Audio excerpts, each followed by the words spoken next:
In 2007, the NBA was rocked to its core when the news hit that referee Tim Donaghy had admitted that he had illegally bet on games. The NBA, like many other sports leagues, isn't just built upon the players and teams that help make the league go. It's built upon the moments that are talked about forever, like game-winning three-pointers, key confrontations, rivalries that end up in the NBA Finals, and so on. But while many moments help define the game in the best way possible, others don't. In fact, the NBA at times goes out of their way to ensure that less appropriate moments go unnoticed, or at the very least, not that talked about. So given all of that, allow us to show you 7 deleted moments the NBA doesn't want fans to see. Be sure to like the video and subscribe to the channel. Number 7. Kristaps Porzingis flirt fail. Kristaps Porzingis is a very curious player in the overall. We say that because he was drafted to the New York Knicks and seems set to do great things for him. But then he got injured, and then bad blood seemed to boil between him and the management of the Knicks, and that led to him leaving the team and joining the Dallas Mavericks, where he started making an impact with that team once again. But while his on-court stuff is usually pretty good, his online stuff isn't. You see, he has a habit of following Instagram models and making cute conversation with them and flirting overtly. It's not subtle at all. And one time, in 2017, he did that with a model, and she shot him down hard by tagging him in a post with her boyfriend. Look, we're not saying that he's the only player to go and flirt with someone via his NBA cred. He's not. But that is definitely a fail in both style, execution, and research. Because bro code number 1 is you don't flirt with another man's girl. Number 6. Lonzo's broken shoes.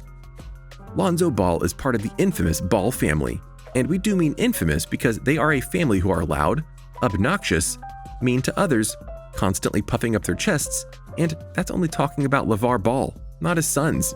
But we digress. One of the reasons Lonzo Ball is so infamous, though, was that he was the first of the Ball sons to get drafted into the NBA, and he was a high draft pick by being taken to the Lakers. And his father said they drafted one of the greatest Lakers ever. Yeah, that didn't happen at all, because not only did he not play well, he was traded from them to the Pelicans eventually. But a key thing that the NBA was happy to delete was footage of Lonzo Ball struggling with his shoes, because his father all but forced him to not only sign with a big baller brand, but also force him to wear his Lonzo shoe on the NBA court during games. The problem? The shoes sucked. Remember what happened to Zion Williamson at Duke when his shoe exploded? Well, apparently, that happened to Lonzo just about every game with those shoes. So eventually, he went to wearing other shoes, and the NBA was very happy about that because they don't like the big baller brand. Number 5. Cheering for an injury. There are several unspoken rules that can't be ignored in the NBA by both fans and players. One of those unspoken rules is a code of conduct about what you can and can't say to players, coaches, refs, and so on. To do so is to hurt the integrity of the game and show a lack of respect. Many people don't like Kevin Durant because of his move from the OKC Thunder to the Golden State Warriors due to how it felt like he was abandoning his OG team to go get rings.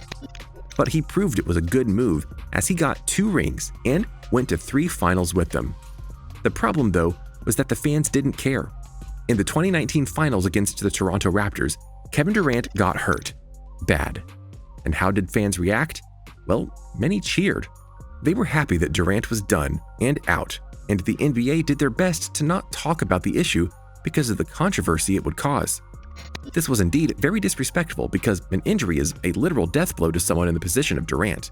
And he was taken out for the entire 2020 season and is still feeling the injury here in 2021, as he's only played 19 games for his new team in the Nets. So rooting for him to be injured when this was what he lives for? Yeah, not cool. But that wasn't the only incident from the 2019 finals that needs to be talked about. Number 4. Masai Ujiri incident. Game 6 of the 2019 NBA Finals. The Raptors were going to win the NBA title, and there was nothing the Golden State Warriors could do. As a result of this, Masai Ujiri, the president of the Raptors, went to go to the court to go and celebrate with his team. There was just one obstacle in his way: an officer named Strickland. At first, he held up Ujiri and shoved him back, thinking he wasn't a part of the team. But as Ujiri tried to show his credentials and explained who he was, the officer, Alan Strickland, shoved Ujiri even harder and cussed him out, trying to get him to stay back. Eventually, the officer was told the truth. But instead of apologizing, he went and sued both Ujiri and the Raptors by stating that it was Ujiri who started the conflict and got physical with him.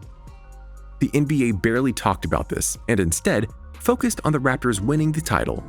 Over a year later, the body cam footage was finally released and proved that Strickland was being radical in his behavior and downright racist towards Ujiri because he wouldn't even let him try and explain who he was or let him show his credentials. The NBA no doubt didn't want the tag of racist being brought against them, as this happened on their watch in one of their arenas during their biggest event. But it taking over a year for the story to get true traction is infinitely sad. Number 3. Wilson Chandler steroid use.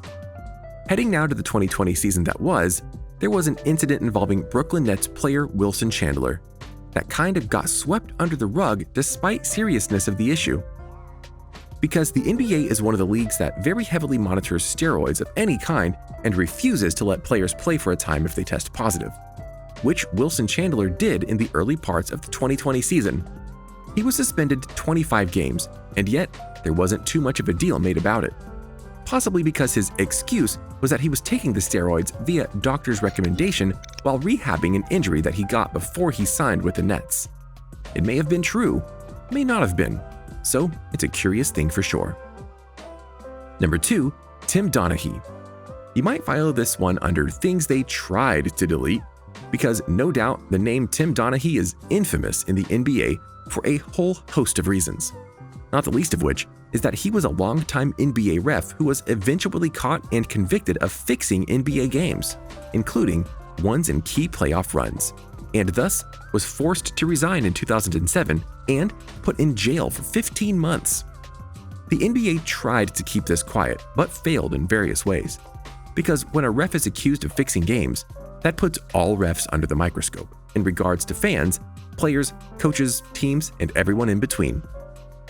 The NBA has had a long history of refs being called for questionable fouls and favoring star players like LeBron James, who proved this rule in the 2020 finals in his own way. And so they couldn't keep this quiet for long, especially when Donaghy wrote a book about what he and other refs did and sent fans into an uproar. Number 1. The Michael Jordan retirement scandal. This one is a very curious piece of NBA history, and it's something that the NBA definitely doesn't like to talk about for the sole reason of how ridiculous it is in the grand scale. After winning the 1993 NBA Finals and completing the first ever three-peat in NBA history, Michael Jordan truly felt he was done. He had accomplished what his predecessors couldn't and proved he was one of, if not the, greatest basketball players ever. The problem was that his retirement came out of nowhere for fans and media pundits, and so questions started to arise about why someone at the top of his game, which he was at the time, would retire.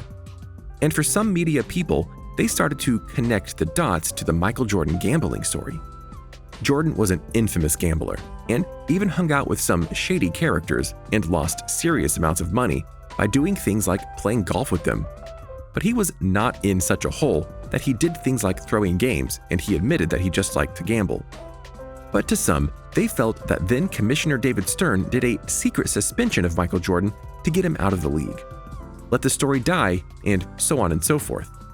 There's not a shred of evidence that this was what happened, and as David Stern himself pointed out when he was part of the Michael Jordan documentary, The Last Dance, why would he want the best player in the game, in the world, that sold out arenas and brought viewers to the game to get a secret suspension and thus lose him money?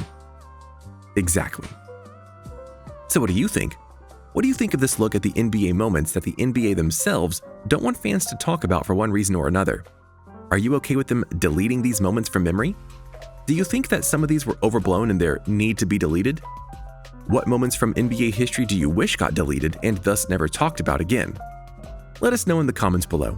Be sure to subscribe, and we'll see you next time on the channel.